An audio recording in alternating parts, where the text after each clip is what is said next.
of the amount of privilege I've, had, the access to resources in regards to the care I've received, and thinking of, individuals who are just not in that position. And to me, it just feels like a very... Oh my God, this guy sounds just like my dad. My dad used to sit around talking about his feelings and all this kind of shit. That's what being a man's really about, huh? Like, holy shit. This is play acting. There's no man in the world that sits around talking like this. Hollywood is the worst fucking place for someone to transition like this. If she really, he, whatever, it wanted to be a male, they would submerge themselves in male culture. Like, if you gave me a 2-week boot camp with this little twink, I could turn it into like something that would pass as a man. Like, great. Men don't sit around talking about their feelings. You know what we do when we have to worry about our feelings? I sharpen knives. That's how I get over it. I sharpen knives. Or I shoot crossbows. Men don't talk about their feelings. This is all nonsense. It feels very like natural and organic and just a part of what it means to be alive, Yeah. Your new documentary, Second Nature, it's going deep into the non-binary nature of gender and sexuality in the entire animal kingdom, of which we are a part of, but also it's funny. How'd you get involved with this project? I was so lucky to get involved with this because a friend of mine connected me with the director, Drew Denny, who sent me a link and asked if I'd be interested in, coming on as a producer and narrating it. And I watched it and just absolutely loved it and felt, I just enjoyed it because I learned so much, and it's so funny, and it's so just, it has such an openness, expansiveness, warmth to it. And I felt so affirmed by it. And I felt silly for just assuming all of this to not be the truth, which of course it makes sense that animals are queer as fuck. And whether it's, waterfowl or lions or frogs or sex changing fish or, bonobos or, the list goes on and on. So you're not a sex changing fish though. You're a human. Humans don't change like that. It's a nature documentary that explores how, what we were taught in biology class in terms of, gender. You didn't pay attention in biology class, apparently. And sex being this really binary thing in nature, men being the dominant, violent, aggressive ones, women being inferior and submissive and what have you. And just literally none of it's true. It's a quaint little myth. Nature's so expansive. Hear that, fellas? Nature's bullshit. Which this twink says is real. Nature's bullshit. Everything you learned in biology class, that's bullshit. That's just shit somebody made up to hold the lady man or lady boy, whatever she is, down. That's all that is. The gender binary, it just doesn't exist. Gender, sex, it's a spectrum. And this documentary goes into all of this, and I'm just really lucky to be a part of it. You mentioned... So if I have sex with a masculine looking woman, does that make me gay? Is that what this thing is saying? Like, that doesn't even make sense. In our pre-interview conversation that you read, just makes me a chubby chaser if I do that. Or, somebody that likes ugly women. Yuck. Oh yeah. That was like that's like a secret, you know what I mean? Ethical Slut and Sex at Dawn was my... Sex at Dawn really blew my mind. Me too. Yeah. Sex at Dawn is this book that, like, the in, I guess, is about how monogamy is a construct, but then it breaks down how most structural devices in our society are a construct, like how food, the way that food is distributed in our country mimics the way that religion is distributed, mimics the education system. I loved that book. It changed my life. I read it actually before I met David, and it's like they don't understand. Just because you wrote a book doesn't make everything in it true. Like, I could write a book that says all kind of lies too. It doesn't make it real. And I've seen that from other people, like people who believe, like, just normal people, not like these weird normal people, just say, I read it in a book. Like, that's evidence of it being true. Congratulations. I didn't think you could read, but that doesn't make it true just because somebody wrote it in a book. That's their opinion that they put on paper. Doesn't make an opinion true. Feel like it actually set me up to be open to the kind of partnership that I wanted. That's awesome. When did you read it? Probably mid-20s. Yeah. Yeah, me too. And yeah, it had a really big impact on me. And it also just in terms of like feeling comfortably sexually and getting to feel like a sexual being. Me too. And Me too. Loved knowing how closely related we are to bonobos. Me too. Which is a huge part of, Second Nature really goes into this. And how there was almost a reluctance to even admit our closeness to bonobos because chimps represent a more, I'd say, favorable structure to those in power. Whereas, like, they don't want us to know that we're just as closely related to matriarchal society, you know? Got it. Yep. And they're fucking, you know? Yeah. Yeah. And they're like, And for fluid. pleasure, for social bonding, for reconciliation. Yep. You know, for all kinds of reasons.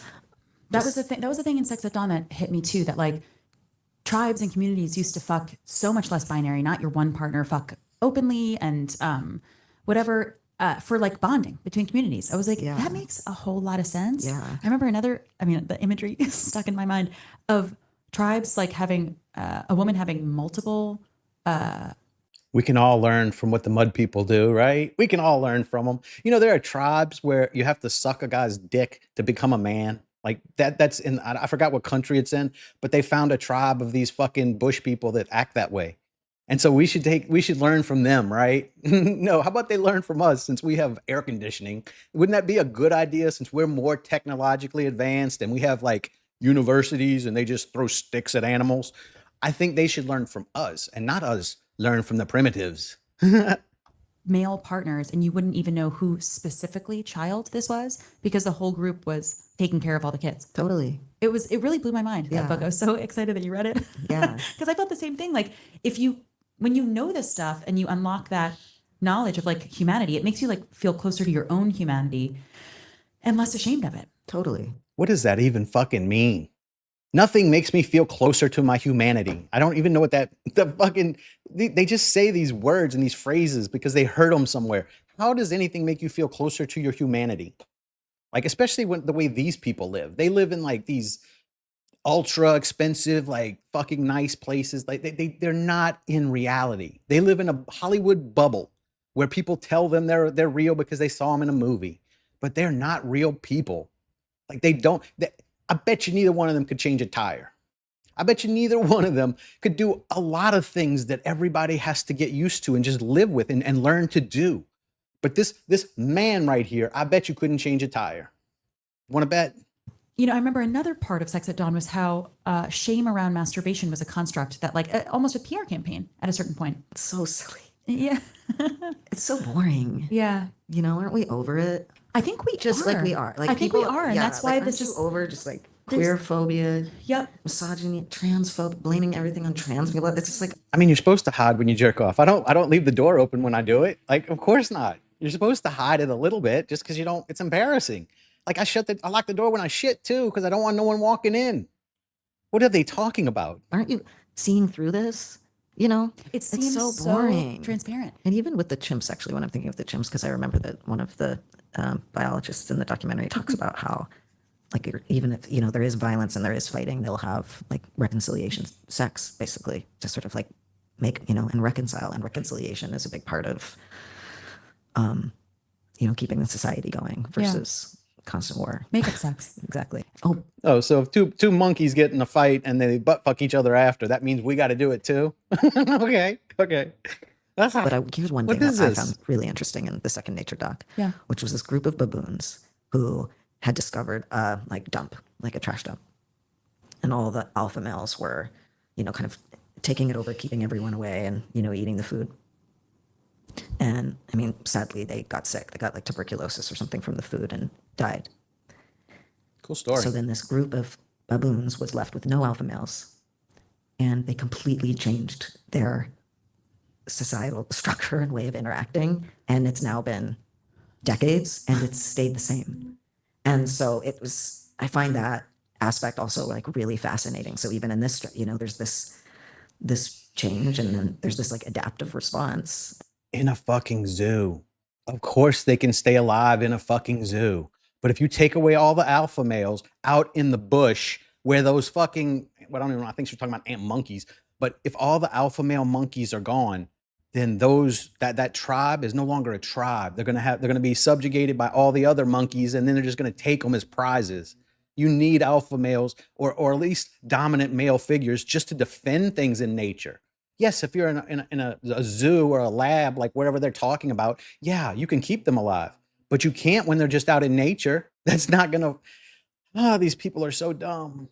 That lean towards something that was more cooperative and peaceful for versus everybody. based in dominance and for everybody, and doesn't then make the alpha males go fight over food that they end up dying from. You know, That is that's a perfect microcosm. That is like they are. They're and the alphas, for all those dudes who are alpha, really gay. They're cuddling and squeezing those genitals of their friends, and there's alphas. They're being gay. It really does map out the aggressive Hey, we don't need the homophobia around here, fella. let's dial that down a little bit. This is not a homophobic channel.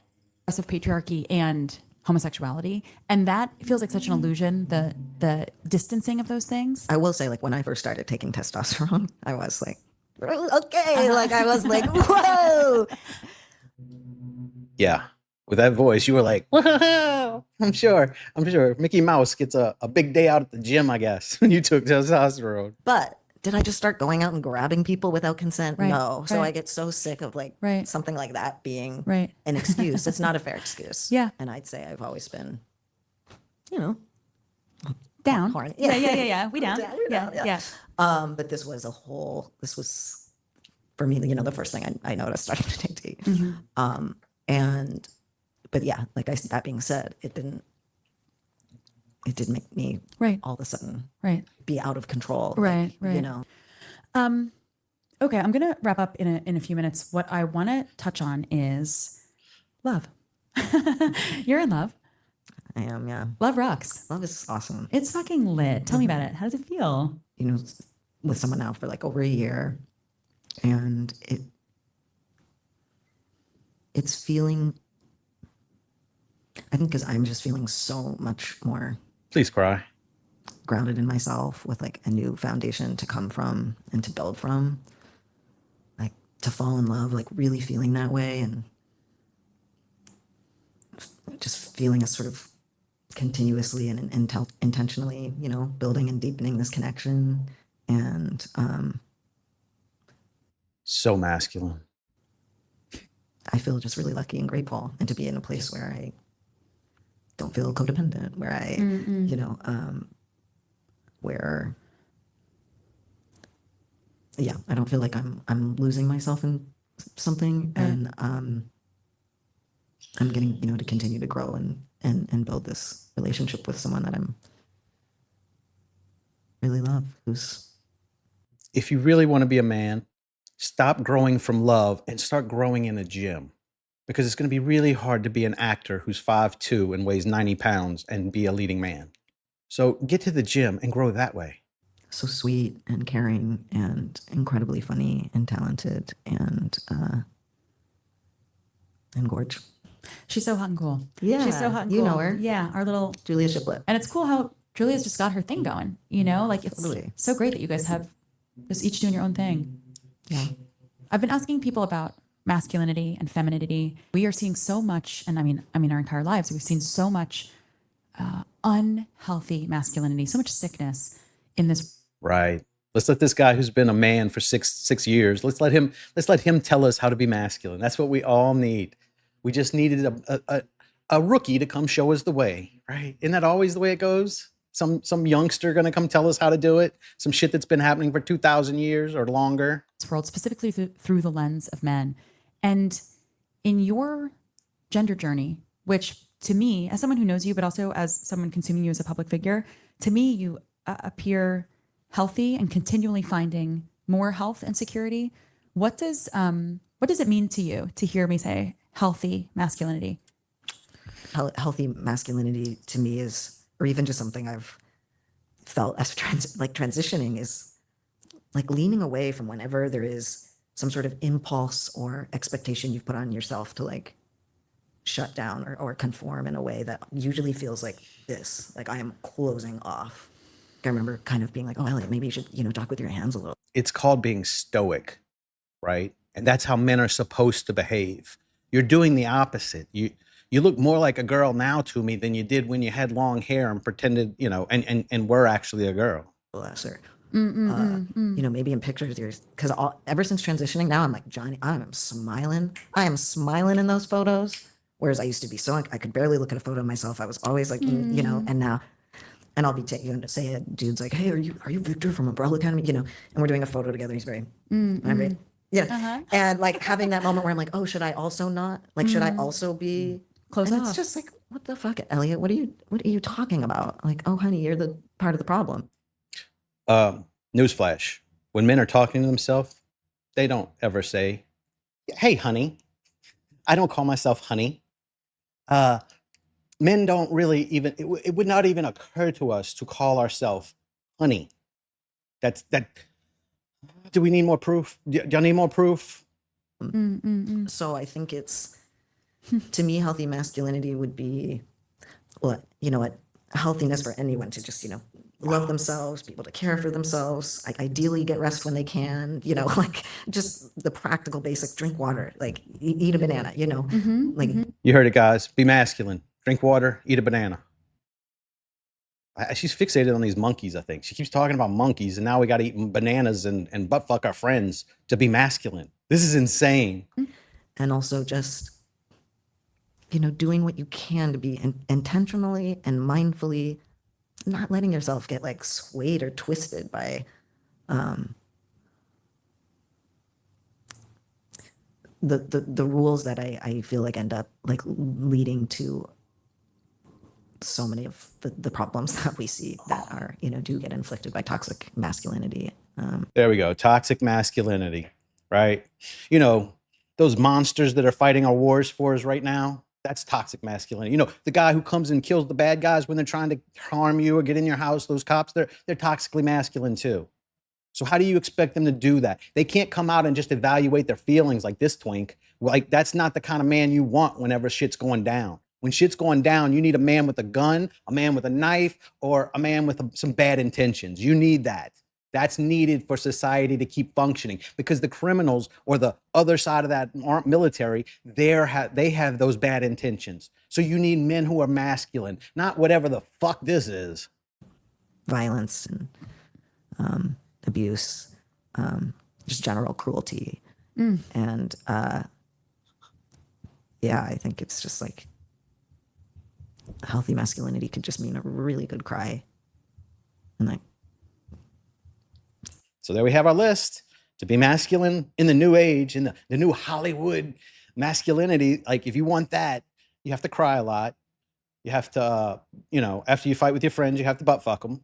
You have to, what was the other thing? Oh yeah, hydrate yourself and eat a banana. There you go. Lesson over. I just want to make sure I'm always like leaning away from that pull to shut off emotionally. You know, I would feel really good if I was in an emergency situation and I call for 911. I need help over here. They're breaking into my house. They have a gun. And then the cop shows up and he's crying. That would be awesome, huh? Wouldn't that be just special? That's the way the world is going to go if we fucking listen to these morons. You're going to have cops crying on the scene. You're going to have like people talking about their feelings at work. That's not the place for it. I'm hearing like an openness, Yeah. practicing opening, Yeah. because it's so true, like a closed off and it happened, and the closed off could lead to just impatience. It could lead to whatever it is. I'm trying so much to just be like, when that happens, it's like, Elliot, shoulders back, take a few breaths. It really makes a difference. but when we are organized through this such a strict, rigid system, Can you tell that this little twink has never really worked a man's job? Like, do you imagine to just step back and take an evaluation of every? No. Whenever you're working out on the docks and you got to get something unloaded, you can't just take a time and step back and see how my emotions are. No, motherfucker, that's not being a man. You're still being a woman. You're still being a woman. You just have a plastic dick now.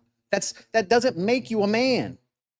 the pressure to conform, we don't realize how that pressure to conform is suppressing our health, restricting our nervous system. This is kind of what I was like thinking about being in love and the relaxation. And my journey with gender and sexuality has like opened up so much since becoming a parent. The physical experience of making a person and then getting that person out of my body, like that has been a huge touchstone for me for opening up my own pressure to conform. Like it was in my pregnancy that I realized I identify as non-binary, as a non-binary woman. in pregnancy. And that was when my sex like opened up. And actually I was able to finally take in. So just give her some grace too, because she's also a man. She just doesn't have the penis because she's non-binary. So sometimes she's a man and sometimes she's a woman. She just can't make up her mind. So let's learn how to be masculine from these two fucking weirdos.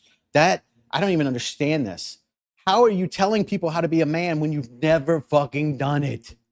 Actors aren't men. They play men, but they're not men. That's the whole point behind acting, right? Go do the shit men do. Go be a lumberjack, and then tell me you're non-binary. Yeah, you could be both that way. Go do that. The relax and the surrendering to my partner that I didn't realize, I didn't even know how tightly I was holding on to it. But it is that pressure to conform that restricts us, that we don't even know we're being held so tightly by. And it's painful for everybody. It's cruel. You saying cruelty as related to the patriarchy, it's unfortunately true. You know, the trans experience of finding your comfort in your body is particularly. And just keep in mind too, for them, cruelty doesn't always mean kicking a dog. That's not what they're talking about. For them, cruelty can be, hey, I'm not buying into your mental delusion. I'm not going to call you a man or a lady just because you tell me to. If you're a lady, I'm going to call you a lady. Like, that would be cruel to these two twinks, right? That's what they are talking about. They're not talking about beating up people and taking their lunch money. And there's not a lot of that in the world where we live. Like, I'm sure there is in other countries, but in America, we're pretty fucking past that. Like, they have non-bullying campaigns on every channel and everywhere you go. It's not the same situation, right? And there were bullies when I was a kid, and it made me stronger. I am stronger because I had to stand up to bullies, right? They're never going to get that. So they're all going to start turning into twinks like this. This is the future right here. I'm showing you the future because we're raising our kids to be pussies like these two, to where they can just become men if they want to later, or just be women or whatever. Talk about your feelings all day. That's not the fucking reality, right? If that's your reality, then you don't have a job. You might have one of these kind of jobs, or like something where you just talk like I'm doing, but you can't be out in the world in man's jobs, right? I got my back broken working for the railroad, right? That's man shit. Can you even imagine if that happened to one of these two? It would be over. Life over. They're done, right? But men have to pick themselves up, get to a gym, and fix the shit and get back to work. That's what men do. That's not what they do. They sit around and cry and talk about their feelings and how everybody's cruel. Visible, and yours as a person who's been famous for so long is particularly pronounced. But this is actually emblematic of how everybody feels in this society, wrong in their bodies. As women being told we're too fat, we're too thin, not curvy enough, too curvy. Cis men are taking tea. Right. So the criticism is the fault, right? Not the fact that you're too fat. People are telling you you're curvy or whatever term you're using. I call them fat. If they're fat, I call them fat because they need to learn. Like, telling people shit that's obvious to everybody around them is not a crime, right? They know they're fat. They just want to live in the delusion like you two. Y'all can pretend like you're men. Like, they're just pretending like they're not fat. No, at a certain point, reality matters, right? Reality matters. I'm very honest in every fucking direction here. It's probably why I'm not very popular with the ladies after the first date, because I tell them what's up. And if they don't like it, kick rocks, whatever. Men take tea and then are loudly transphobic, podcasters, whatever. And we're missing this opportunity for the trans experience to be this just particularly pronounced and accessible example of finding your true self. One thing I feel really fortunate about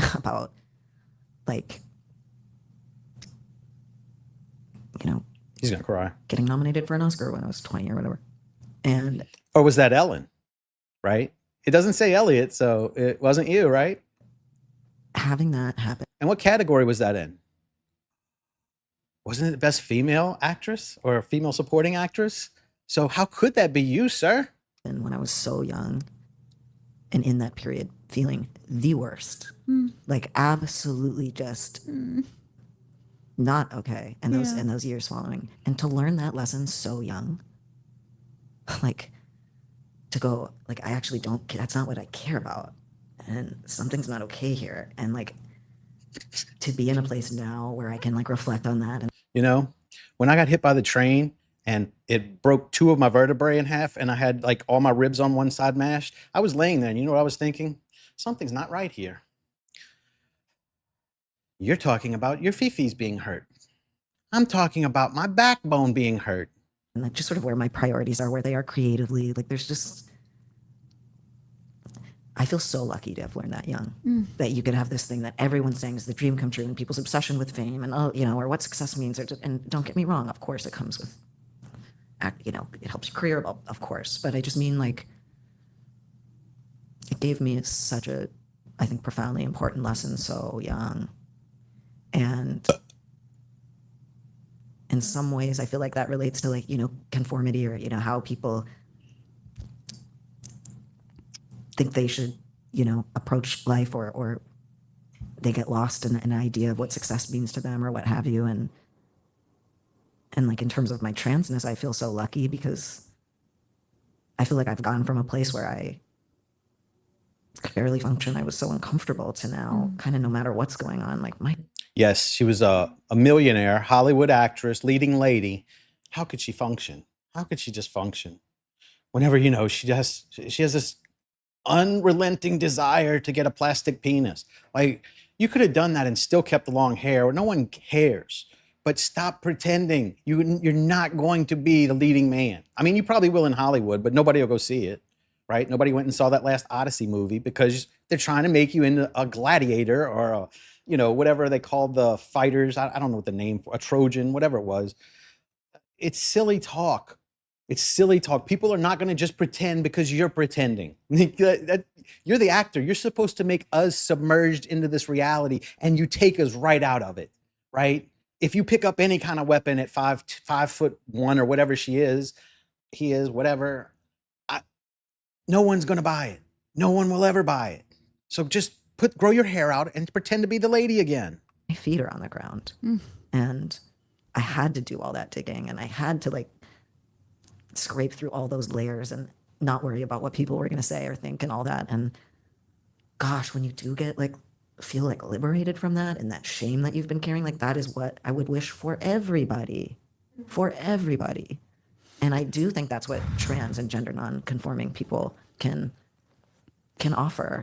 And of course, people in power, what have you, these like, you know, white supremacist patriarchal structures don't want people to feel liberated. Yeah. And feel that sense of power and feel that sense of possibility. Yeah, nor do they want to lose a societal structure that, you know, keeps so many people oppressed and resources extracted and everything that it leads to. That is so brilliant. Okay, my last question is, He's doing really well. He hasn't cried yet. I was expecting him to cry a few times, but he's done a really good job of holding it together. Ah, you're getting there, buddy. you started working at a young age. You had talent plus drive plus the skill set to apply that talent and drive, keep yourself as safe as you possibly could, and make it through to this healthy state where you are more and more and more yourself. As such a driven person who's also had sometimes it can be unfortunate, the confirmation of success, how do you pause and step away and find rest? Well, this now, I feel like I'm so much better at. But I think that's just because I'm comfortable, like I can actually physically rest, you know. I think just being, Sitting with yourself. yeah, Right. just being more comfortable in my Right. body. So for me, Yeah. You look really happy. You look like you're loving it.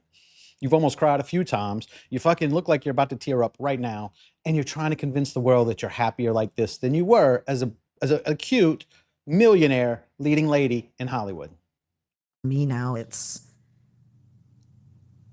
I don't know, it's pretty simple. I'm really I love walking my dog, Oh yeah. getting to check in, see friends, spend time with my wonderful girlfriend. I love to read. Yeah, you strike me as a reader. All that shit could have been done as a lady too. Nothing would have changed. What do you hear a different voice when you cut the hair short? Like, does it change something internally? No, you could have done every fucking thing you just named as a lady and it'd have been just fine. Why did you need to do this? Why? Because it's a mental illness. Sure. I really love to read. Bragging. Elliot Page, bragger, author and reader. It just really calms me. Yeah. It's just, Like, I just want you to look at the interviewer here too, right? And I want you to tell me How many men look at this kind of content and say, hey, that's who I want to go get interviewed by, right? Like there's Joe Rogan's out there. I'm sure he would have interviewed you. You could have gotten interviewed by like all kind of like males who are like going to have a masculine interview with you since that's what you're trying to pretend like you are now. Why not just go do that? Instead of doing the same lady shit you did when you had long hair. It's like nothing has changed except the plastic penis. It's like that is actually what in the evening in just a couple hours of that, like that is just for me so calming and weirdly where I can focus. Yeah. Whereas